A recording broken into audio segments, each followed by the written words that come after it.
हमरे विरह के शीर्षक है दुर्योधन भीम युद्ध। महाभारत से वीर रस का विरह है। ज्यादा समय न ले, 4 लाइन भूमिका में गुरुजी लिखा था भैया। वाह अब जो रस के बड़ा सही है भैया, एकदम पता नहीं कैसे बन गया। सब पढ़ा दे।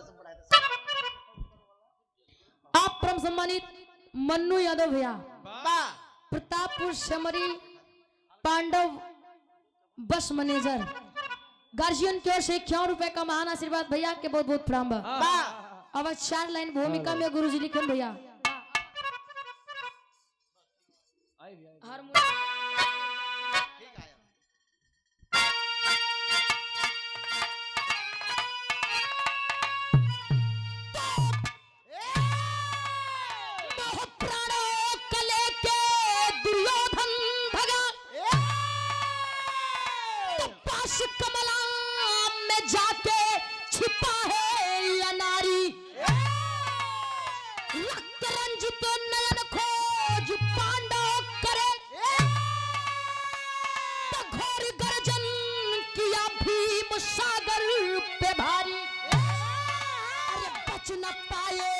हाथों से गीदड़ू मेरे, अरे कवच आज लाखों हितन में जड़ा ले, अरे कसले कमर का लुटेरा खड़ा है ये मर्द है तो उखाड़े में पंजा।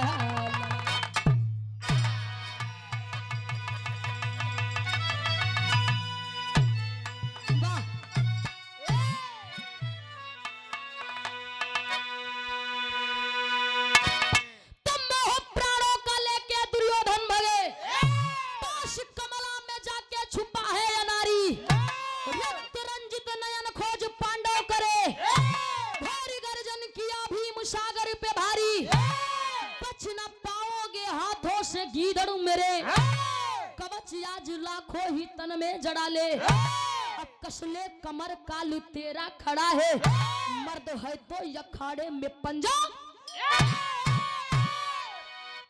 बाबूजी वो समय के बात है जोने समय महाभारत में पांडव कौरव में युद्ध होता रहा। धीरे धीरे कौरव दल एकदम समाप्त हो गया। ओमेन बचा के दुर्योधन, अरे वाह, दुर्योधन बचा। दुर्योधन बड़ा शक्तिशाली, बड़ा बलवान रहा। दुर्योधन अकेल जब बचत अपन जान बचाई के भागत भागत जाए के कमला सरोवर में छिपत हो। ये हमारे विराम में गजल के भाव डाला थे गुरुजी।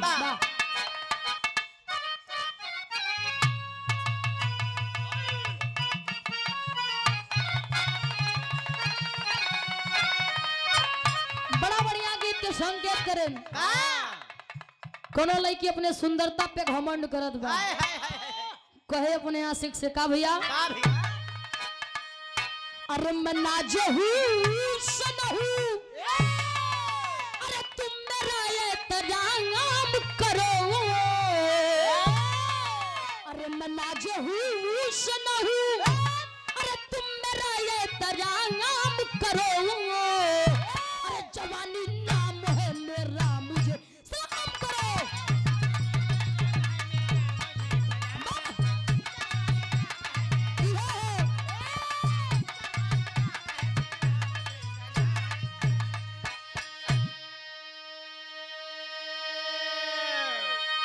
एक लाइन लड़का जवाब दे। का जवाब दे भैया, अरे मैं तुझे सलाम करूं, तू भी मेरा एक काम करो, अरे मैं तुझे सलाम करूं, तू भी मेरा एक काम करो, तो अपनी मस्त जवानी हम नाम करो।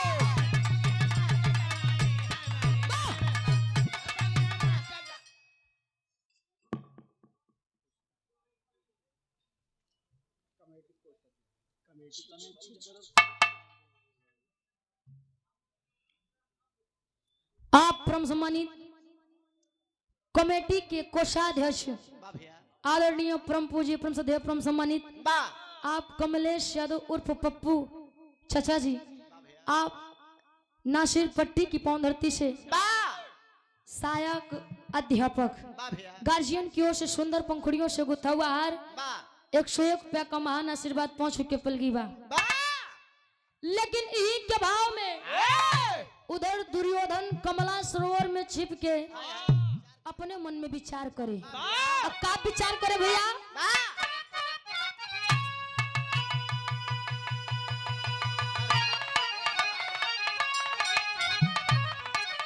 अरे हमारी कुछ भूल से अरे गुलशन ये बर्बाद हुआ,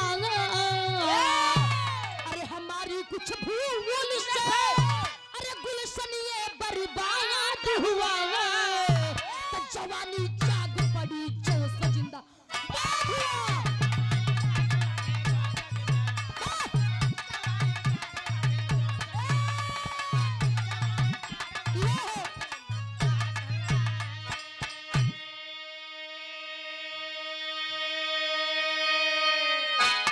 दुर्योधन अपने मन में सोचा था कि आज हमारा पूरा परिवार के तहस नहस होइया, सिर्फ हम बचा है। अही पांचों पांडव हमके मिल के छोड़ी है ना। कमला सरोवर में बैठ के सोचत विचारत बा। ए भैया काहे सिटी आवत है? हेलो हेलो विराह में जोहरी के भाव लगा था भैया।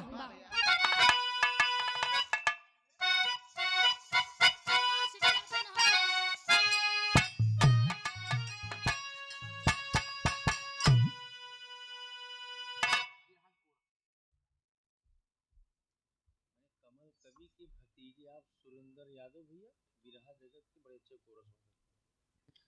आप कलम के जादूगर बहुत अच्छे राइटर हमारे गुरुजी आदरणीय परम सम्मानित आप कमल कवि यादव यानी कमल यादव गुरुजी की आप भतीजे और बिरहा जगत में आप कोरस के बहुत अच्छे वादक आदरणीय परम सम्मानित सुरेंद्र यादव भैया। गार्जियन की ओर से 101 रुपया का महान आशीर्वाद बहुत बहुत प्रणाम भैया के। जोहरी के भाव में भैया कहना है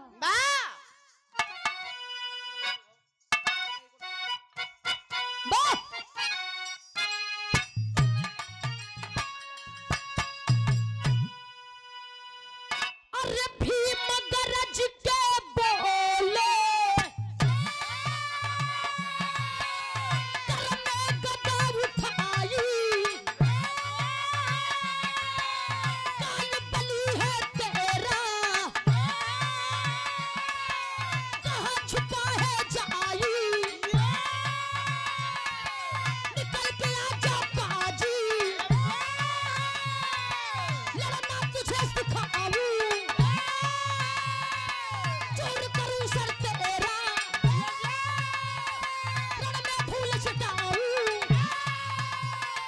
आग लगी है सीने अब तो पड़ी अधूरी, खून चूस कर तेरा कोई तमन्ना पूरी, निकल गया जब बाजी लड़ना तुझे सिखा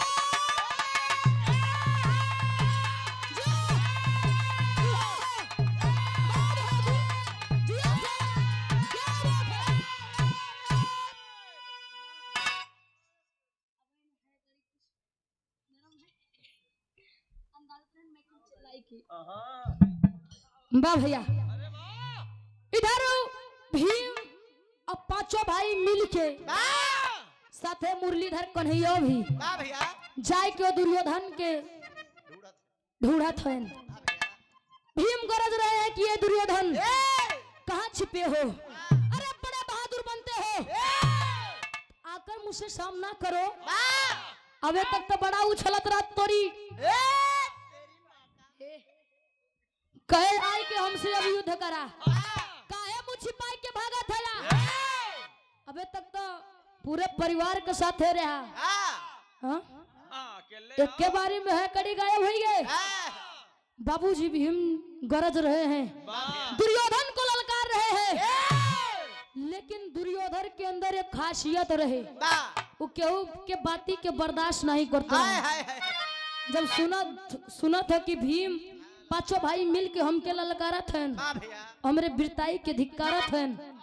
तो कमला सरोवर से निकल के वाह आई के मुरलीधर कन्हैया से एक बात कही। अब का कहे भैया, बिरहा में एक लाइन तर्ज हो। वाह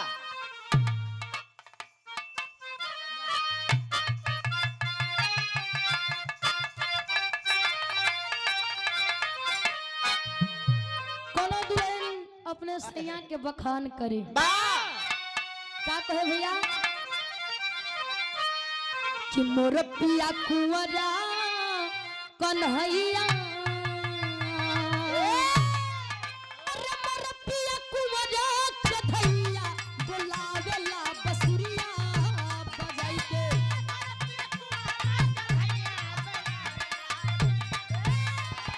ये है भैया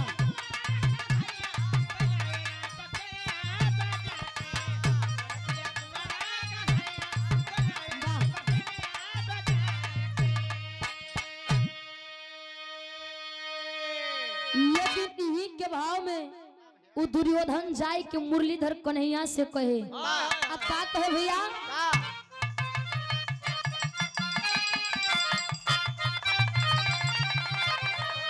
कि सुनला है कुंवरा कन्हैया, कि सुनला है कुंवरा कन्हैया, मुदैया का लड़ी है समनवा।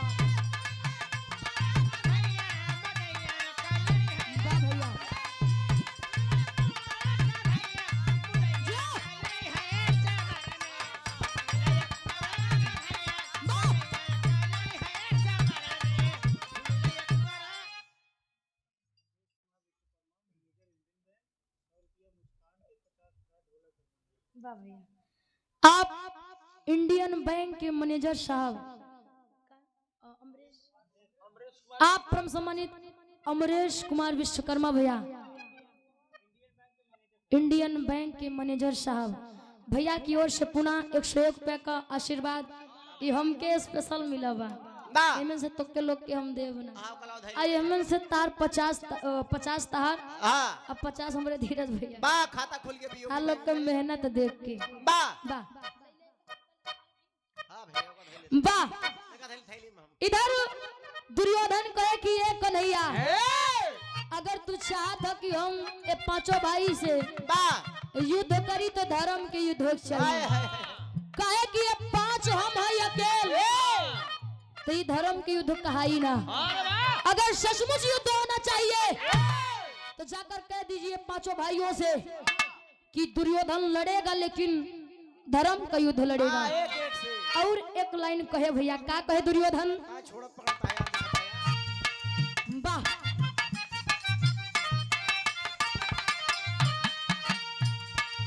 मयूराज का धमाना कहनमा, मयूराज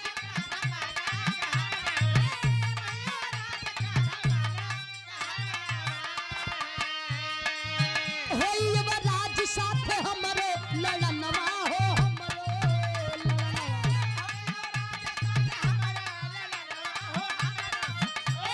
वाह धर्मेंद्र भैया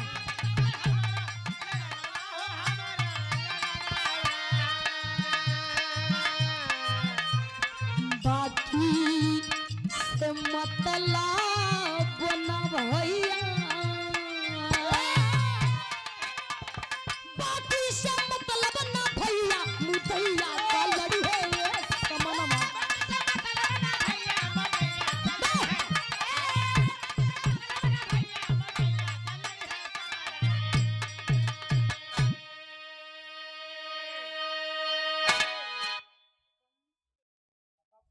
आप परम सम्मानित हमारे गार्जियन आप श्री पप्पू विश्वकर्मा फतेहपुर की पावन धरती से, फतेहपुर माफी की पावन धरती से गार्जियन की ओर से 51 रुपए का महान आशीर्वाद पहुंचे के पल की बात।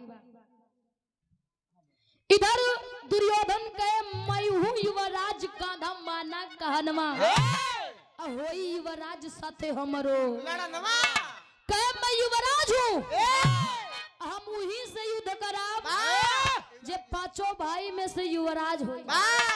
हाँ?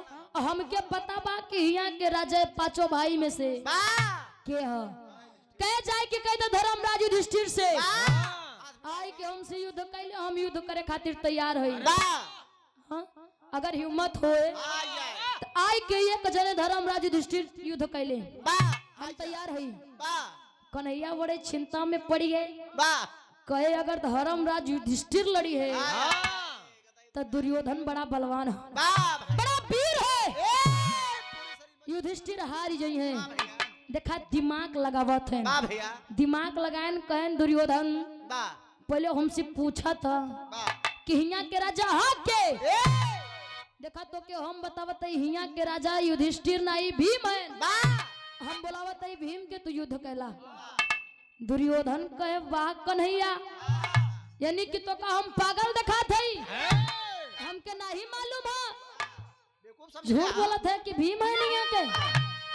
चला 5 मिनट खातिर हम तार बात मान लीन कि हिया के राजा भीम है, तो जाए के कह दे धर्मराज युधिष्ठिर से आई के भीम का प्रणाम कैले। हम मानी जब कि हिया के राजा भीम है युधिष्ठिर नहीं।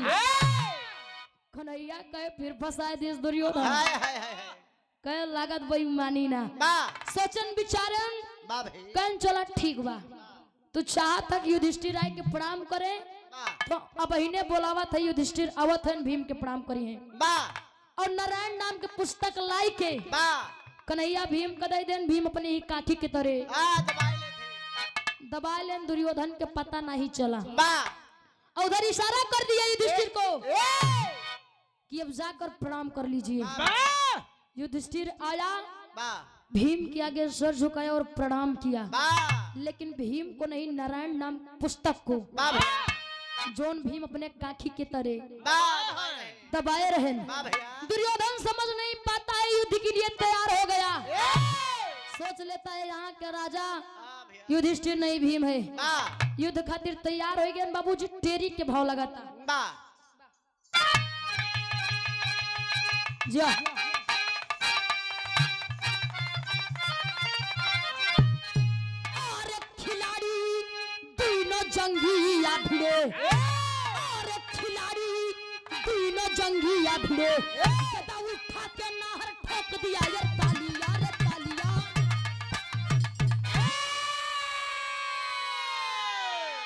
खिलाड़ी तीनों जंगिया भिड़े, गदा उठा के नाहर ठोक दिया है ताली, खिलाड़ी तीनों जंगिया।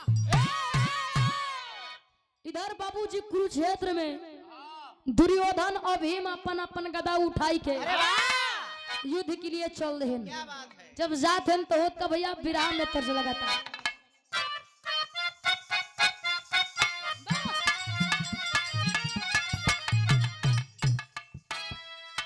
बोलो दुल्हन को है अपने भौजी से, आए हाय ए धीरज भैया आए हाय दुल्हैया को ए भौजी ए बियाह तो हमार कह दू, हाँ कह दूं बचपन में लेकिन अब हम गवने न जाए। आए हाय भौजैया कहे कहे रे, हाँ दिन धड़ कहे देखो हमार कुछ बात है। आए हाय प्रश्न तब वो ननद बचाए अपने भौजी से का कहे भैया वाह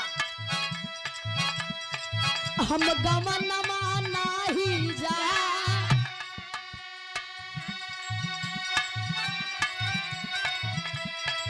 हम गवनमा नाही जा, हम गवनमा नाही जा, नई नई प्रीत लगल यही रनमा, हम गवनमा नाही जा।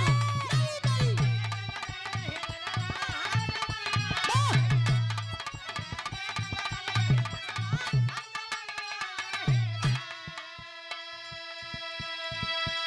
लेकिन इसी के भाव में वाह इधर भीम और दुर्योधन के युद्ध शुरू होगा। वाह भैया जब शुरू होत का भैया आए हाय हाय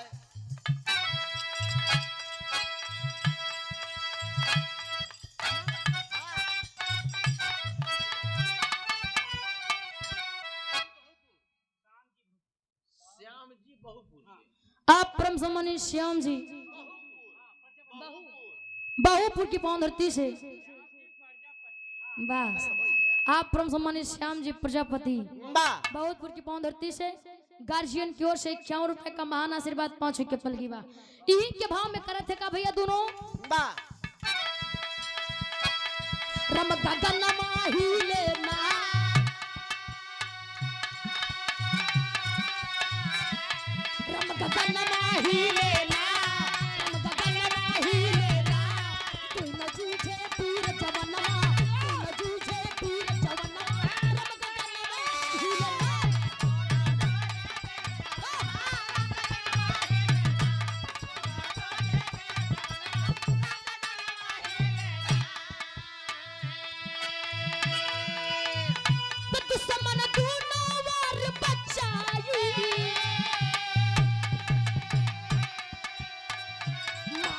दुश्मन वार बचाई उगले गदा लवर चिनगारी रब गगनमा झूलेला उगले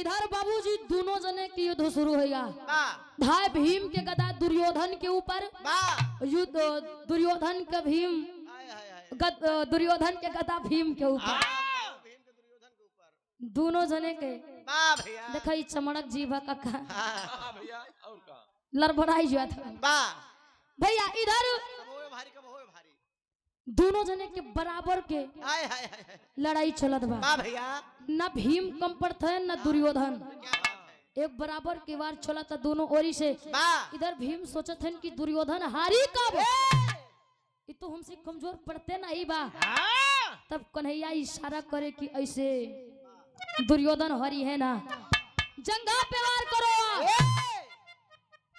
तब भीम अपन गदा उठाए के दुर्योधन के जंघा पे वार करे वाह पापट के भाव लगता कहानी हम शॉर्ट करत है बा आवा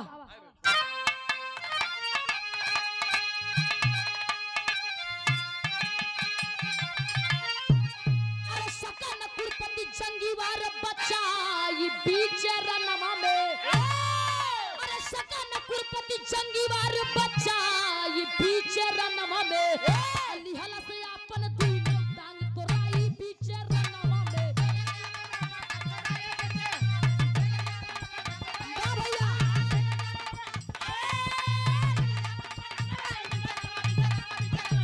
जिया से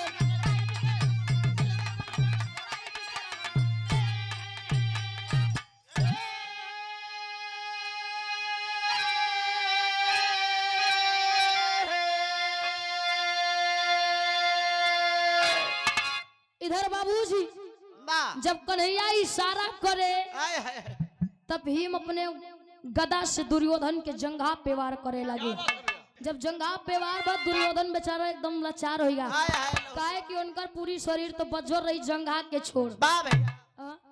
जब जंघा पे वार हो लाग वाह तो दुर्योधन एकदम लाचार हो के कुरुक्षेत्र में धरती पे गिर गए हाय हाय हाय और इधर भीम ने वादा किया था वाह उस समय जब द्रौपदी को दुर्योधन अपने जंघा पे बैठा रहा था वाह उसी समय ए भीम ने वादा किया था कि जब तक इस दुर्योधन का जंघा हम तोड़ेंगे नहीं तब तक हमारा बदला पूरा नहीं होगा वाह भैया अंतरे में कहना अरे वादा पूरा भीम का भइले दुइनो जघिया टूटल हो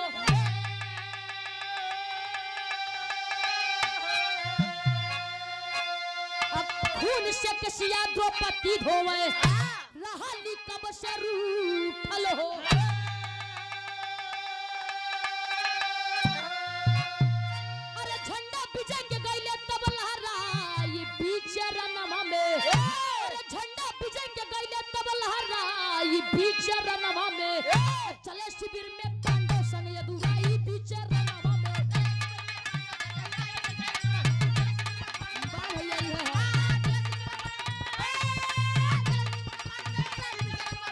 जिया से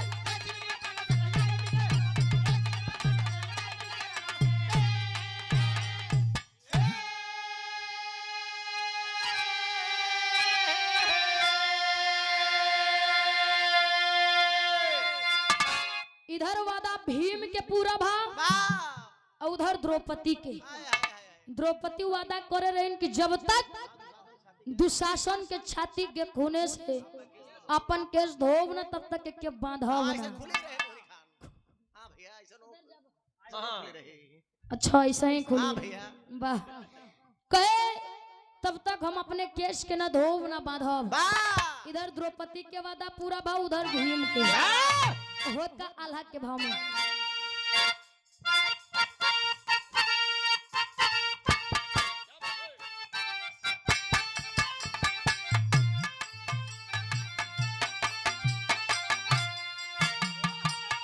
बोला दुर्योधन यशो थाम के समन्वय भैया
इधर दुर्योधन के दोनों जंघा टूटा हुआ कुरुक्षेत्र में पड़ा है, वाह लेकिन इतने में आय हाय अश्वत्थामा अपन झोली आय हाय लाइक लेके दुर्योधन के पास पहुंच गए। आय हाय बोलिए दुर्योधन से जाके कहे दुर्योधन ए हम जानते तार ई आखिरी सांस चलत बा, हाँ, भाई तो अपन आखिरी इच्छा हमके बता दा, वाह तार का आखिरी इच्छा है? ए हम तोरी इच्छा के जरूर पूरा क्या बात करब। भाई दुर्योधन एकदम लाचार बा, हाथ जोड़ के कहे अश्वत्थामा आय हाय हाय अगर तू हमरे इच्छा के पूरा करे चाहत ह वाह तो जाए के हमरे दुश्मन के पांचों पांडव के आय हाय हाय मुड़िया काट के हमरे अगवा रख दा। वाह हमारी ये इच्छा पूरा कर देव तो हम खुशी खुशी अपन जान दे देव। वाह अश्वत्थामा कहे तार अगर आखिरी इच्छा है हाय हाय तो ये का हम पूरा जरूर करब।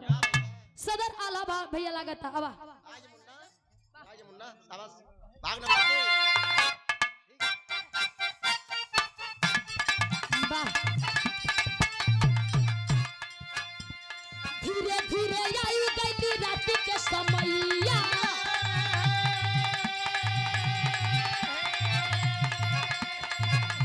सोए पांचों पांडव का बखे के मखा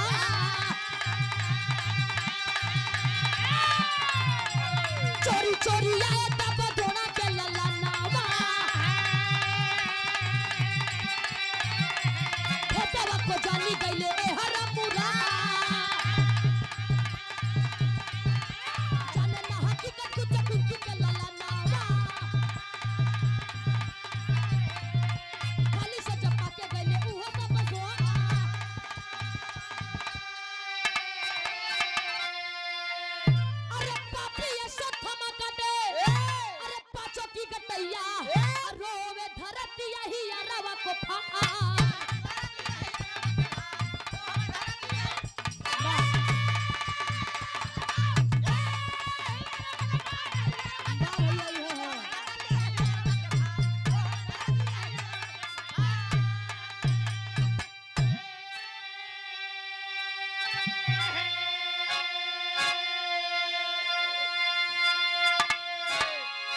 इधर बाबूजी वाह बाबूजी अश्वत्थामा अपनी झोली और कटारी को लेकर चल देता है। क्या बात है धीरे धीरे रात होत बा वाह और इधर पांचों पांडव खेमा में जाए के आराम से सोवत है, लेकिन इधर मुरलीधर कन्हैया के वाह सब पता चल गया हाय हाय हाय कि अश्वत्थामा जावत बा आज पांचों पांडव के मुड़ी काटे। महाराज कन्हैया जाए के पांचों पांडव के जगह के वो जगह से हटाए दे वाह भैया और जब हटाए दे तनी देरी बाद हाय हाय हाय हाय पांचों पांडव के पांचों लड़का वाह भैया खाली सेज पाई के आई के सोई गए। हाय हाय हाय हाय इधर पांचों पांडव के पांचों लड़का सोवत है। वाह भैया इतने में अश्वत्थामा अपन झोली कटारी लेके अरे आई वाह एक लाइन से अंधेरी में पांचों पांडव के पांचों लड़कन के मुड़िया काट के हाय हाय झोली में भर के झोली में भर के हाय हाय हाय और लाई के चल दी। ओहो कहाँ चलिस भैया? खड़ी के भाव लगाता।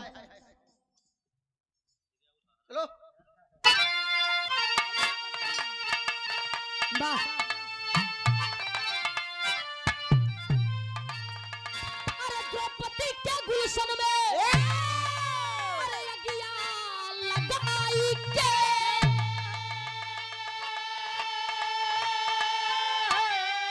अरे द्रौपदी के गुलशन में अरे अगिया लगाई के चले ये अश्वत्थामा सिरम पाचो का उठाई के चले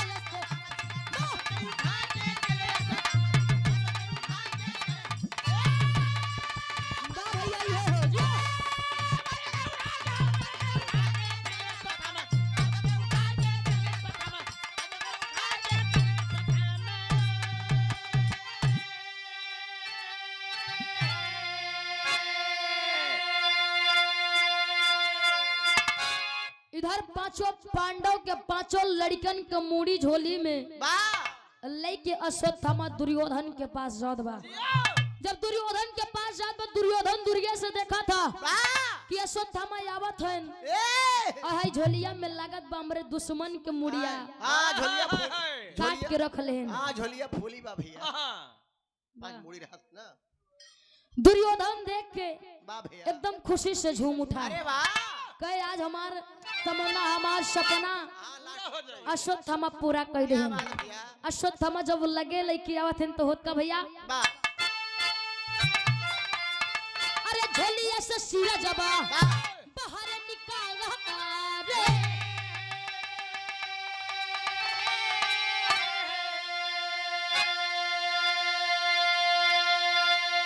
अरे वो दुर्योधन हाथों भाई के कपाल रे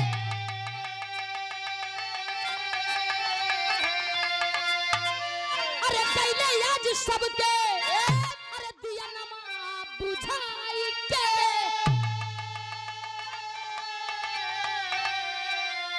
अरे कैले आज कुल के अरे दिया नमा बुझाई के चले अश्वत्थामा सिरप्पा चौका उठाई के चले रोज आराम से निपट जाता रहा। हाय हाय हाँ आज वे मेहनत बुझात होए हाँ भैया। भौजी क्या दावत क्या है इधर अश्वत्थामा जोली में कपार लई के जब सामने पहुंचे वाह दुर्योधन कहे अश्वत्थामा हाय हाय सपना तो हमार पूरा कह दा हाय हाय लेकिन एक आखिरी इच्छा और बा। वाह भैया अश्वत्थामा कहे का वाह कहे झोलिया में जो हमरे दुश्मन के मुड़ी रखे आया तनी एक बार बहरे निकाल दो हम देखे चाही थी। अश्वत्थामा जैसे मूड़ी के बहरे निकाल के रखत बा वाह दुर्योधन देखत लगा मुड़े पे हाथ धइ के रोवे हाय हाय डांट करके कहता है दुर्योधन ये रे पापी अश्वत्थामा आज तुमने क्या कर दिया हाय हाय हाय मेरे बगिया को हाय हाय हाय उजाड़ दिया रे पापी। ओहो अरे हमार दुश्मनी पांचों पांडव से रहा ना कि पांचों पांडव के पांचों लइकन से हई मासूम बच्चन के मुड़िया काट के ते का पाए रे पापी। हाय हाय हाय कहे जात अश्वत्थामा हम तो के कबो माफ ना करब।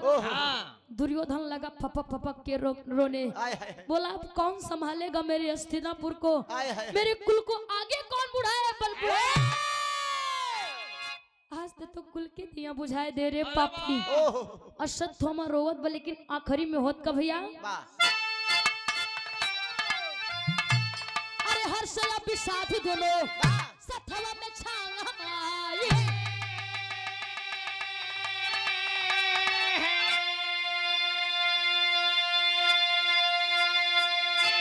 रुक गई सांस देखा ये कहूँ ना आएगा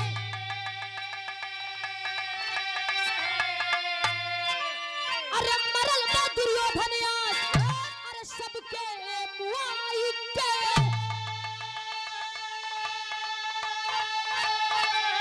अरे मरल बा दुर्योधन आज अरे सबके मुआई के चले अश्वत्थामा सिरप्पा चौका उठाई के चले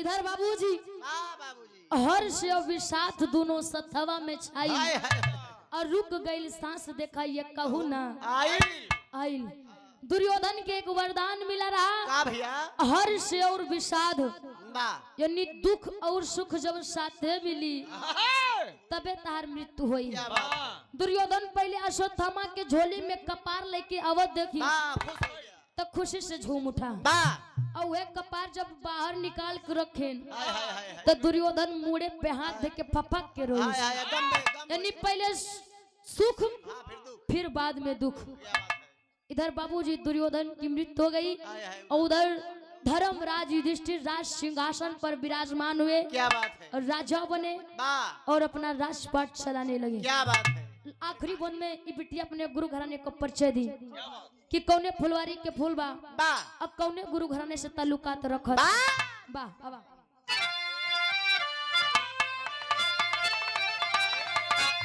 स्वामी गुरु बिहारी रमन ब्रिजलाल जी गया